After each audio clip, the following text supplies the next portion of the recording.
What's going on, Mott? What's up, Ben, man? How you doing? I'm doing good, man. Everybody, this is Deejay Mott, the world famous. World famous, man. I'm probably just not even famous in Boston, so yeah. Yeah, right, man. You got the logo, you got the masks everywhere, you got the merch. Everybody knows. Branding is key, man. I always tell people, man, it's name association.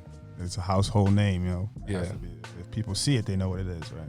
Where can people find the People's DJ? You can DJMott.com, DEJYMOT.com. I'm on IG at DJMott, DEJY. Everything's DEJY. Spell it out. It's MOT1T. So mostly Instagram or the website. That's where you find me. You ready, Chris? You ready, Ben? Let's get it. Man, let's get it, man. Welcome to the Follow Then Lead podcast. What got you into DJing? A love of music, man, and a love of partying and a love of entertaining and seeing people have fun. I think in college, I grew up, even before college, high school, collecting CDs, like getting the Columbia Records 5 CDs for $0.01 and then never paying them. And then the next thing you know, they send you mad CDs. So I had CDs. I built a collection. I got a lot of Napster stuff, over the years in college. People were sharing their music all over the network. And I built it, and we just started throwing parties, and we were mixing on like MP3 players. And then after that, when I got my own place, I was like, I want to throw my own parties at home. That was the dream, to like have my own set. And then from being a bedroom DJ, like basement DJ in my house, I got pulled out of that real quick. Like the first year, Eddie, owner of Savor, like, yo, come DJ on Friday nights.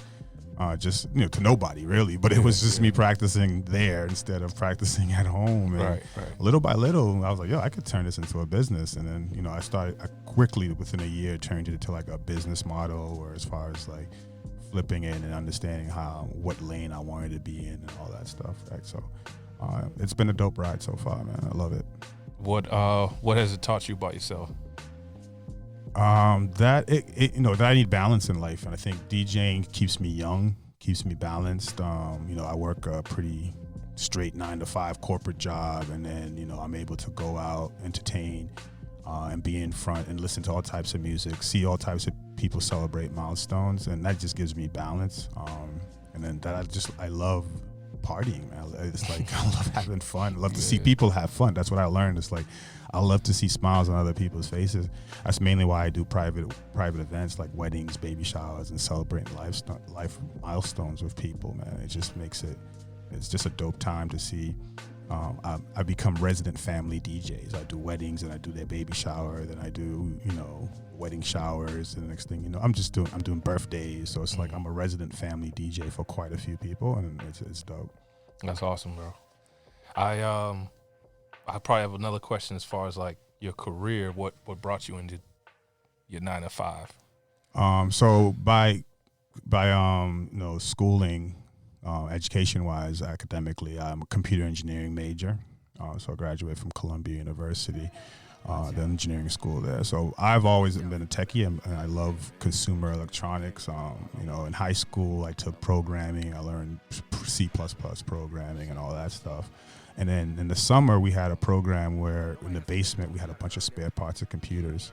And we would just I built my first computer, a compact, from all different types of parts, like taking the best memory, the best CPU. I was able to build my own computer for my first computer, and that's when we were getting like free net zero internet, AOL internet CDs. So I was able to get that and then use those CDs to get like free internet at home. I'm probably aging myself because people are like, what? Free internet? DSL? Like, that's the kind of stuff we had back then. It was dial-up, as a Haitian, you would tie up your parents' phone. You had to wait till it's like really late because the phone line would be busy. So that got me into tech early on, and then I was like, okay, I'm not pretty good at programming, so I wanted to find like a middle ground between still being in tech, understanding programming, but I wasn't good at it, but I loved the hardware, so that's why I chose computer engineering. That's taken me down the path into like fintech. So I mostly work in the financial industry my entire career, with like Merrill Lynch, Bank of America, now State Street. So it's like I've but on the tech side. So it's like, it's been dope. I've been able to do within the same companies a lot of different roles and opportunities and learning technology from an enterprise perspective, all different types of technologies. Now I mostly work in data operations. So I've done a bunch of different roles. For me, it's just really being challenged. I've always been kept challenged in my 9 to 5. Being a leader, a manager, and growing. I think I always set goals. So you get rated, you get reviews from your managers. I always want to, what's the next step? I want to get to the next level and promotions and all that stuff. So that's always kept me going. Can you tell us a little bit about just your life, the way it is now, like the makeup? Not everybody knows. Probably a lot of people know you, but you're a family man, all that. Can you? Yeah. So been married for about 8 years now. So my wife and I have gone on almost 10 years together as a couple. We met in 2009. Yeah, so over 10 years together. So 3 kids. I have a 4-year-old boy, a 3-year-old boy, and a 2-year-old daughter. So they're all very close in age. We're like, how do you do it? So working, DJing. I coach high school basketball as an assistant varsity coach at my alma mater in Boston Light Academy. Mm-hmm. So varsity coach there. City champs this year. We were doing 10-0. Congratulations, brother. Thank you. So that was one of the big milestones for us, is winning the cities this year. A great group of seniors we had there. So it's working a 9 to 5, taking care of the kids, trying to balance all that together, and DJing and all that stuff at the same time. How do you balance it? Because, for me, I understand like the focus it takes for my job, especially somewhat like at your level, the amount of work and the focus you need for that. Yeah. But then also now to manage the DJing business, but then your family, construct, and then just all within yourself. And like, how do you manage that? Yeah, for me, it's mainly time boxing, and then I've become a master of multitasking. And I try to be cognizant of when I'm multitasking, that if I'm supposed to be giving undivided attention, that I make sure that I'm doing that, versus like, okay, I kind of figure out when I can and when I can't do it. But I feel like in order to be successful in life, you kind of have to be able to multitask pretty efficiently, especially with a 9 to 5, when I'm jumping from meetings to meetings, or I have the kids, I'm working at home, or I have to think and plan of like, okay, I have a basketball game later that day, or I have to plan for 2 weddings that's coming up this weekend. So it's a lot, but I think you have to be organized. I'm very organized. I'm anal about being organized, anal about time. So I'm always thinking 5 to 10 steps ahead. So it's like, okay, if I got to be here for 6 o'clock, I got to think about, okay, what time I got to leave my house. Okay, what potential things I might hit along the way. All that's processing in my mind either a couple days before something that I actually have to do, right? So I'm always processing something. So I feel like 24/7, even when I'm sleeping, I feel like I'm thinking about the day, the plan, or how to act things way ahead of time. Like for a wedding DJ, I'm booked up into 2022. So, but like, if you're not organized as a private events DJ, people can't really book you, or you wouldn't be able to live a happy life, because I have to like block out time. Like I'm not going to take any bookings on this particular time, or I know I have games, for basketball season for a certain 3-month period. So it's really about being organized, being anal about. I'm very anal about that, and then balance. I think it's balance. Is you got to know. Family time is family time. For my kids, I have to be present with them. So even sometimes my kids are the ones telling, "Hey, Dad, put your phone down, put your phone away." Like if we're playing catch and I have my phone in my hand, he's like, "Dad, put your phone away." Like my 4-year-old will tell me that. I'm like, "You're right. Yeah, I got to put my phone away." Kids are smart, man. Yeah, it's crazy. I always realize. I think I'm learning as I get older that I got my nieces and nephews, and the things that they tell you are just so simple but true, right? Yeah. And I think we have to, as parents, I think, maybe if it's the same for you, but for me, it was always, I tell you, it's a one-way deal. I think, but at our age, I don't know if it's for you, but for me, I'm learning that it's like, okay, it's a give and take there too. Like you also have to I'm laying the law, right? Yeah. You obey me. I'm your father. You're my children. But for me, it's also that that relationship to learn from them and how to be better, because they're going to communicate in different ways also. Yeah, definitely. I have 3 kids, 3 different personalities, and I think I learned patience from my middle child. He tests me, he pushes my buttons, he teaches me patience, he teaches me not to scream and not to yell and not to be upset, and find different ways to communicate and help him. My oldest is very inquisitive. He's the one, that he's kind of like a spitting image of me as far as like mentally and how I think. He's a leader. So I learned from all of them. And I think that's what we did lack coming up, especially growing up in a Haitian household. It was my way or the highway. You never couldn't even speak.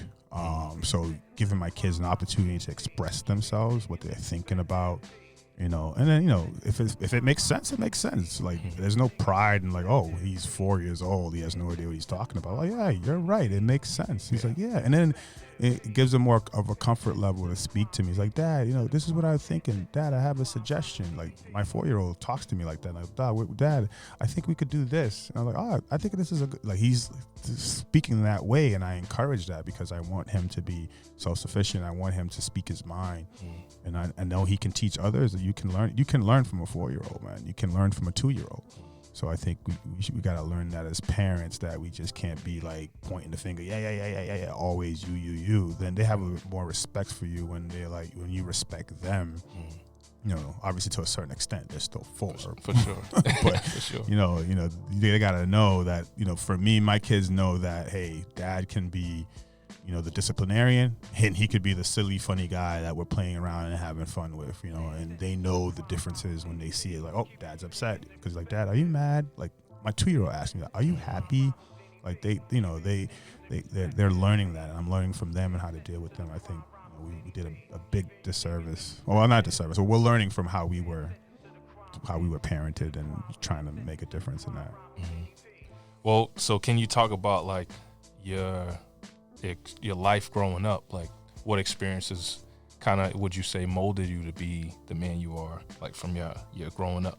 You said a Haitian household. So what influences or, what things benefited you to become who you are? Yeah, so I moved here when I was about 4 or 5 years old in the cold December 1986. I still can remember driving down, coming from the airport. I was probably 5. Yeah, I was 5 years old, coming down the driveway, and remember how cold it was in Boston. I can still visualize that driveway on River Street coming in that first day. And I think what's molded me is when my oldest brother, he was kind of like my father figure because my father wasn't here. I came with my mom, and essentially I was brought here to be my oldest brother and his wife's surrogate son at the time. And then they just had my niece was on the way. She was got pregnant with her, but seeing how hard my brothers would work, he was a big mentor for me. He was the disciplinarian. I mean, he was the harsh parent too. He would whoop me, beat me, whatever, but it molded me to understand what right from wrong. I mean, it was their way of disciplining, right? Maybe it wasn't the right way in some people's eyes, but it really helped mold me who I am. My mom, super hardworking, never went to school, but she was like she sold goods. She was a merchant, a street merchant in Haiti, and probably the most street savvy, street smart person you'll meet, because no one's gonna get over on her as like a merchant on the street or whatever. So she moved here, she grinded. She got jobs to make sure not only that I was good, the only one that was here with her, I became her left hand. So she didn't speak English. I would go to the market. I had to translate everything. I had to know more at a young age because I had to do things for my mom. Like, I had to sign paperwork. I had to be her interpreter, right? So I learned a lot and to become an adult at a very young age because I was the one doing everything. So I think that shaped me to be very responsible very early on. I think a lot of Haitian kids can relate to that because you're kind of forced to be grown early. But still, my parents were with it, and I still showed them respect. I wasn't like, oh, because I know better, I'm the one handling your bank accounts or you're handling everything you're doing, your applications for jobs. I wasn't disrespecting my mom because I seen how hard she was working to make sure not only I was good. I'm one of 14. I'm the last of 14. Yeah, so she was working to take care of all our family back then. We used to like record tapes and send stuff on the boats and the big old dooms we call them. So whatever you wasn't rocking was going straight to Haiti. So I think just seeing that, and then my cousin Claude lived above me. Man, he was like the epitome of like a big brother for me. So I saw him, I saw how he moved. I really pretty much followed in his footsteps and everything that he did, you know what I'm saying? He went to the John D. O'Brien, took the test. I ended up taking the test. I went to Light Academy.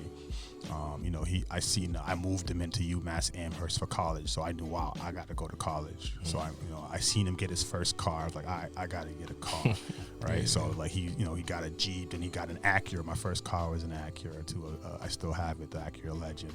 He got a Vigor. I remember he got a Vigor, an Acura Vigor, a white Acura Vigor.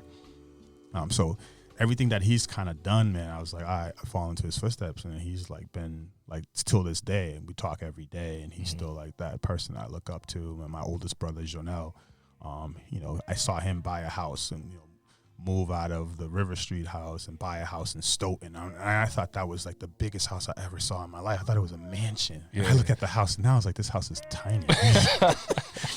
I'm like, perspective. It's all perspective, though. Because back then, when he bought the house in early '90s, like nobody was buying houses. Like I didn't know anybody I didn't even know. So just seeing that, that kind of molded me and shaped me to be like, all right, these are the things I got to do. This is the places I got to get to. And then now I have my brother and my pink Claude. Like, all right, wow, you're successful. But I'm like, no, I'm not, because I still got more to go. I mean, but it's a good feeling to get to this point in life. That's what's up. It's I think it's great to have that like you didn't make it mindset, because there's always room to grow. Definitely. And there's always like somebody ahead of you that's continuing to grow, and so you can't just be complacent. You're like, them moving forces you to keep moving too. Yeah, that's what I think. When I lived in New York, I talk to my New York crew every day, like, because I started working for Merrill. We all started working for Merrill on the same time, interning and everything. And then, we've all kind of grew up together, and they're still making big moves. They're making investments, they're doing family things, right? So it's like when I moved back to Boston, there was some times where I was like, man, I wish I still lived in New York, because now when I moved back to Boston, I feel like people are looking at me like, wow, Mott's here, he got a house, he's this. He's like, I'm the person they're looking up to me. I'm like, okay, who do I look up to? It's like, I need somebody, like they always say, you can't be the best in your circle. Right? You got to have people in your circle.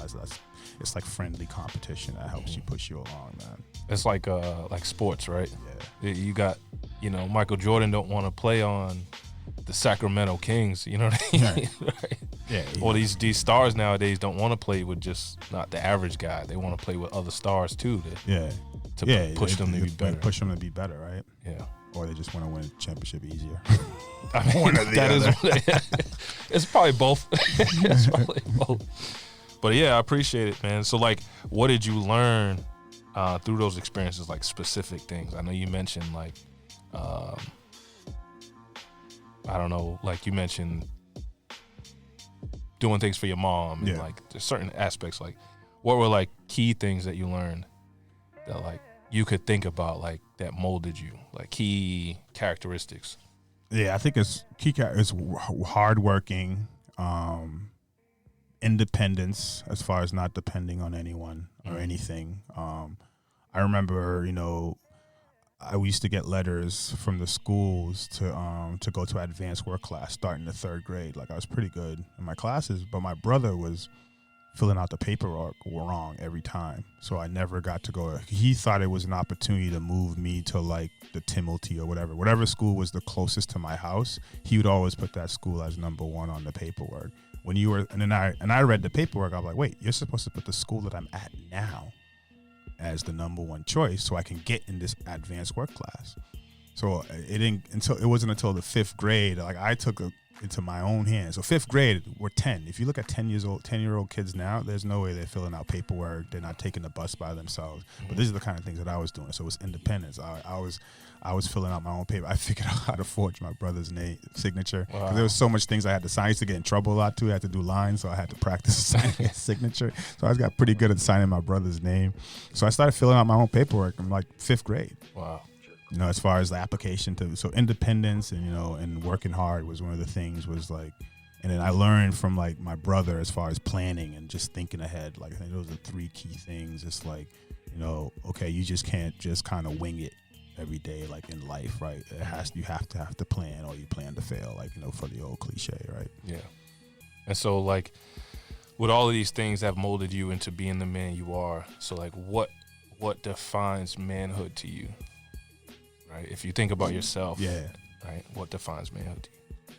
That's a good question, man. I think for me, manhood is just taking your responsibilities. And as a man, I think keeping your word is big for me as a man. And then just, you know, there's a vulnerability aspect to it too, right? Is to be able to know when you're wrong.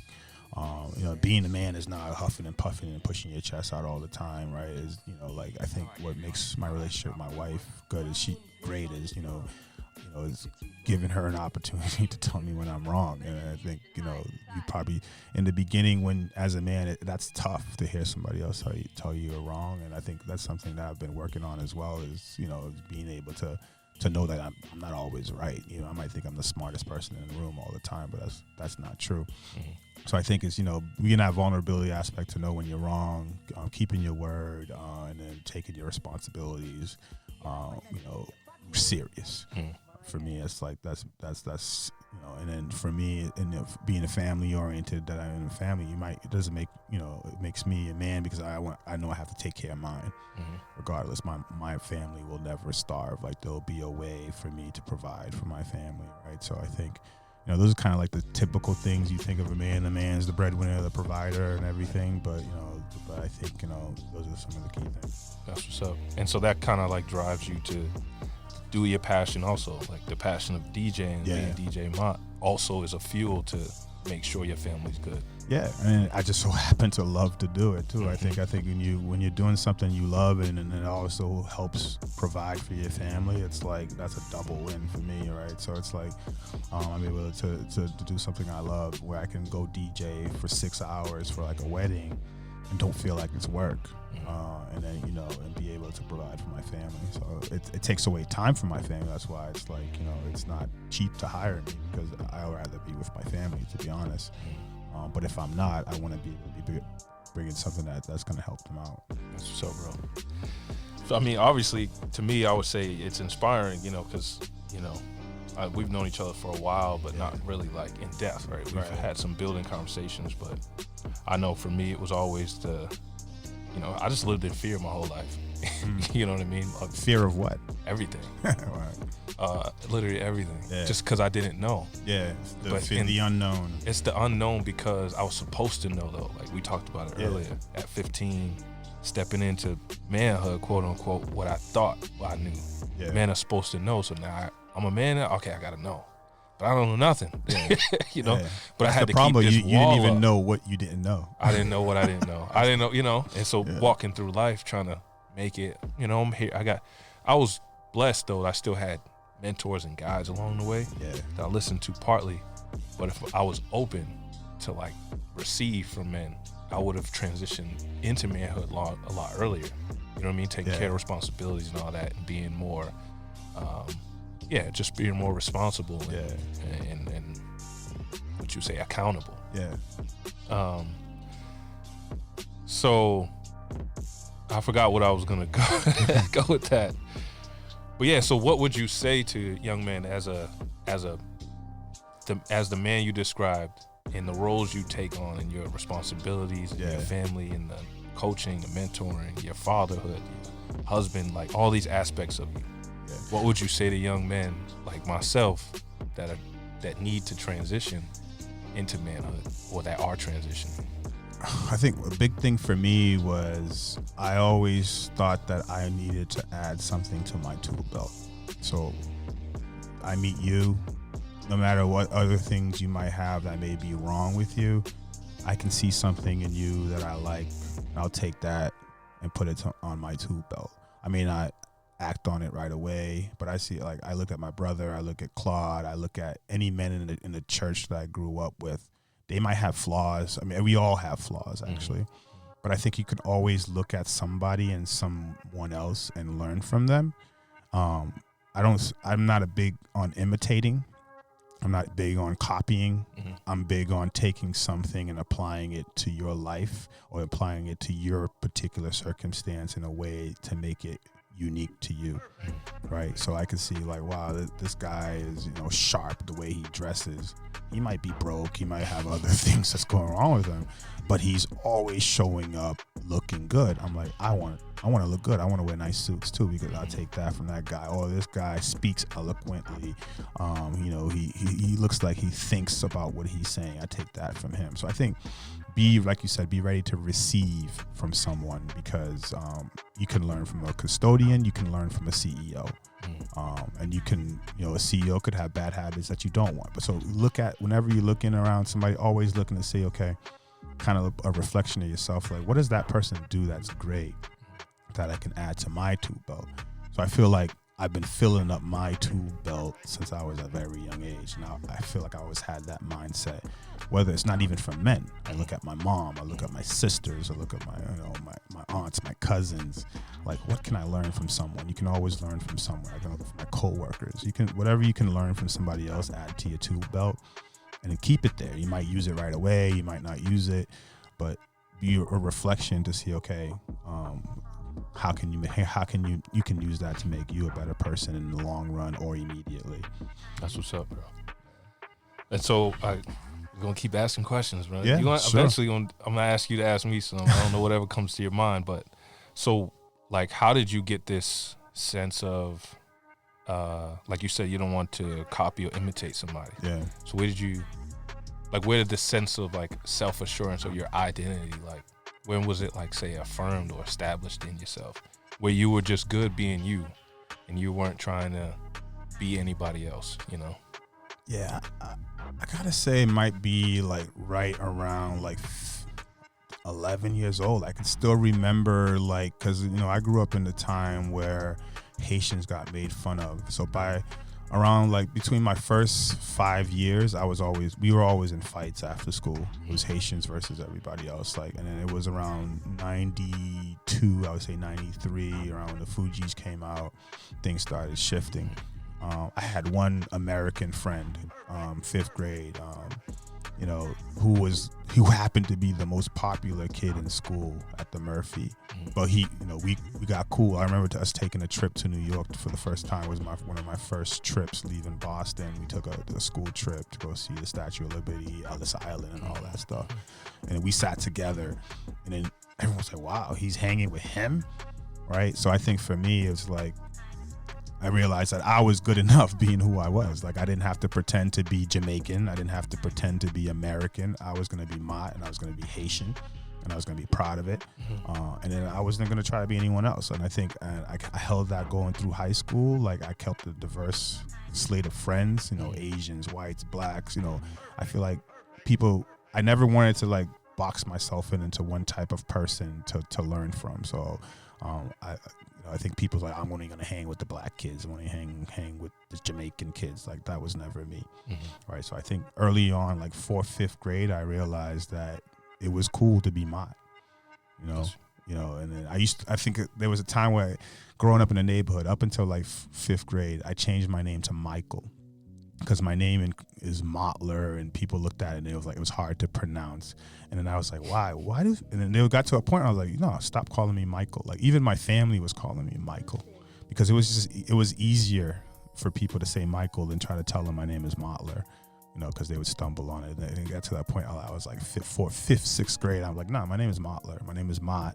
It's either you're going to call me that or nothing else. That's not, So I think it's like you come into your own after a while, man. So what does Mothler mean? So I think Mothler doesn't mean anything. Okay.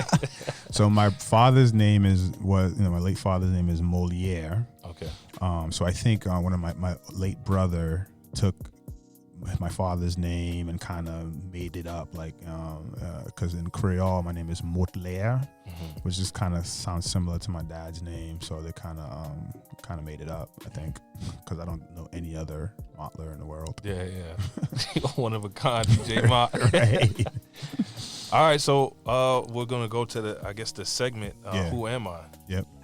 And so, in which you just tell me who you are without your accomplishments, just what defines you. So just say, who am I, and then you just talk. Yeah, so who am I? I am Mothler Dalexis. I am a father. I am a husband. I am a brother. I am a friend. And I am your personal party leader, man. I think, for me, I'm a mentor. I like to give back. I'm a coach, so I'm probably naming some of my accomplishments, but these are the things that I do. These are the things that define who I am. It really is, I'm a family guy. I'm family first. And then, family's not blood to me. I have people that's become family, so, I think that would describe who I am. It's like, in a nutshell. That's what's up, bro. Appreciate it. Yeah. I appreciate it. You got any questions for me? I think we're good, but. Yeah. So I would say, what's your goals with this podcast? I mean, I think, what's the ultimate, it's like it's follow, then lead, right? So I like that, that name, that kind of title, right? Because I think a lot of people are scared to follow. They want to jump to leading right away. And then I think the only way you can lead is if you follow first, you learn. Like I said, for me, it's a tool belt aspect, right? How can you become a great leader if you don't learn from other great leaders? So what is your goal and what's your message that you're trying to put out with this podcast? I appreciate the question. I think to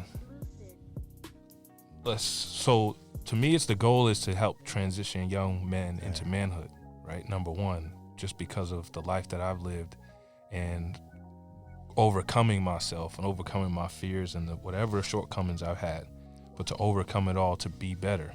Yeah.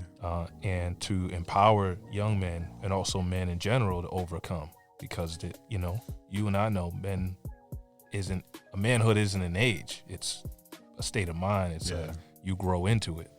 And so a lot of men that we know, no matter older or younger, still haven't evolved into that yet. Yeah. And so it's, bridging that gap between, you would say, therapy, but also understanding yourself and overcoming your fear to then grow, because the world needs us. You see the world we live in today, it needs men. Women need men. Step up to be manhood, especially in the Black communities or whatever African descendant communities. Like we all need men. So so the goals are, I think the podcast is to bridge that and to start those conversations. And then also really just kind of evolve into like rites of passages, where different age groups kind of get molded into what is good for your development at this time that you need, and to hear from men that are ahead of you. And then it will grow into training programs or academies, schools, like things like that, to help young men grow. And then hope eventually would tie with women that are doing the same thing to bridge those. Yeah. And then a lot of programs are happening in the city to just build a community. To me, it's like, all the reading I've done about in history and all the civil rights leaders and people before them and people now, Eric Thomas, hip hop preacher, and all these people that are like trying to empower the world and empower people to overcome their fears, whether it's finances and all these things. To me, I think my goal is the mind. The Bible says be transformed by the renewing of your mind. Yeah. And so the only way to grow is your mind. The only way to follow, then become a leader, is to change the way you think, because you have to transition from following to then lead, right? And so you have to transition from boyhood to manhood. So it's just about that. No, I think that's cool. I think what key thing you mentioned there is overcoming, right? I think a lot of Black men specifically, we struggle with things, fears, darknesses, or whatever it is, cyclical things. You living in the projects, drugs, whatever it is. That you see around you, and you're not able to overcome. And the way you overcome, like you said, is changing the way you think. And then how do you change the way you think? You have to learn. How do you learn? You have to seek it. And I think like that's cool. I think putting out this kind of vibe to people is dope. Mm-hmm. Appreciate it, bro. Yeah. Hopefully, you know, I definitely want to like write a book, you know, just kind of like my life overcoming and like, you know, like that boyhood to manhood just within myself. Yeah, and who knows, you know, God, who knows the way it'll evolve. You know, I'm not like fixated on what it has to be. Yeah. I'm okay, this is a vision, and the visions evolve over time. So, you know. Yeah, but I definitely think you know, it's a vision and it will evolve, but you definitely got to put in the steps and the actions, little things as all right. So to see that actually come to fruition, because I think you don't want to get stuck into like putting together great visions and never anything that actually comes together, right? So if you really want to write a book, then you got to start taking those steps. Like, all right, what am I going to do? It might not be something that happens in 2 years, 3 years, but like, do you even know the steps? Like, I think it's like one of those things. It's like, don't be like the one to say, I want to do these things, but not taking any action remotely to learning or like daily or even annually to say, okay, I got closer to that vision at least this year, right? Yeah. I appreciate it. Yeah, I'm gonna. I know you're gonna hold me accountable now that I'm saying it. So whatever the thing, I'm a big proponent of whatever people put out verbally to me. Yeah.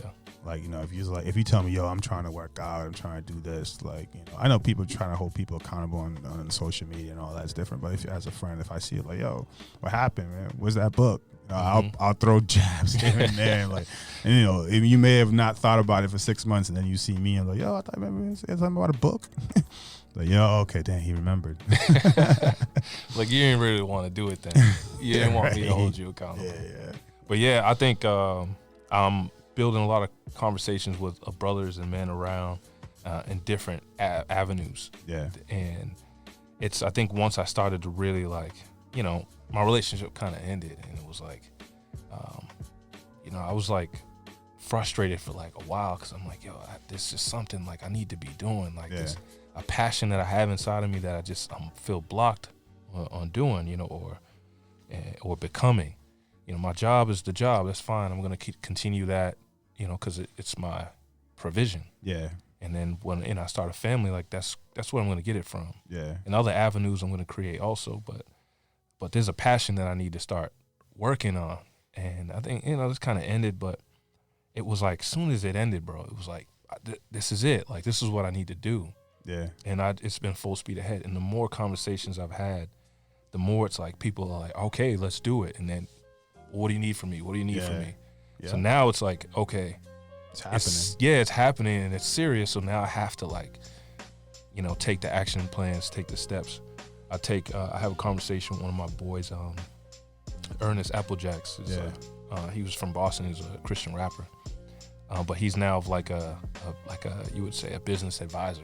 Yeah. And so we have conversations every week or two about, okay, what steps need to be taken to get this thing done, because we do talk about it as the podcast is a step. It's not the ultimate goal. It's a stepping stone. Yeah. So like, what is the ultimate goal? How do we get there? And then how do we mold this pod under that? So everything's a process, man. You gotta think it through. It's like, even for me with DJing, it's like I'm thinking, okay, how do I get more bookings? How do I get more inquiries? Like, it's not like, wow, he's just getting busy. You know, it started for me just doing family things and thinking about the branding, thinking about the vision, thinking about how I want people to see me as like a very well-rounded DJ that can do everything, that they don't need to hire anyone else. When they hire me, they could get everything, they get professionalism, you know. So I think it's for you, it's like, you know, you gotta think of that vision, thinking of the branding, thinking of you know, how to market it and all that stuff. Like, people see things and they think it just happened overnight, but there's a lot of behind the scenes work that you have to do to make things pop off, unless you can just find a way to go viral on the internet, and then you have 15 seconds of fame, right? And then that fizzles, then what do you do? Right? So I think, you know, everything organic and, you know, from the grassroots takes time, man. I think what I always tell people is, like, it's not overnight success, but you got to know you're going to hit roller coasters, right? You're going to have highs, you're going to have lows, you're going to have times where you're going to look at, well, nobody listened to this episode, right? But who cares? Keep putting it out. Yeah. because someone heard it, someone got something out of it, right? Mm-hmm. You're gonna get those genuine replies and people saying, "Oh, this really helped me out. This was a word for me," Mm-hmm. right? But then sometimes you won't get anything, right? But you gotta keep pushing and keep doing it. It's gonna hit its stride, right? Yeah. So it's gonna come around. I appreciate hearing it, bro. Yes, sir. I appreciate you coming on. It was my pleasure, man. Thank you for having me, man. So I'm looking forward to seeing how this thing flourishes. It will. Thank you. And again, Deejay Mott at Deejay Mott, www.djmott.com. So you can follow me on Instagram. I'm on Facebook. I barely use Facebook anymore, but I guess it still exists. But mostly IG. Not on TikTok, but IG and my website, www.djmott.com. Twitch. Oh, yeah, I am on Twitch. So I do go live on every Sunday night. I do 9 to 11. I'm also on Spark FM radio. So shout out to Danielle and Miss Hot Sauce and all the great people that's been putting it on for Spark FM the last year. It's an online internet radio. I do a show 9 to 11 there, mostly focused on, it's called Guyat Special Sundays. So it's mostly focused on kind of Caribbean, Haitian, compa, zouk music. So you can catch me on Twitch, twitch.tv/DJMott, DEJYMOT, or on Spark FM. Thank you for listening to the Follow Then Lead podcast. You can reach us on social media at The email is followthenleadinc@gmail.com, Instagram, Follow Then Lead Podcast, and our Twitter is Follow Then Lead P. Until next time, Take It Easy. word.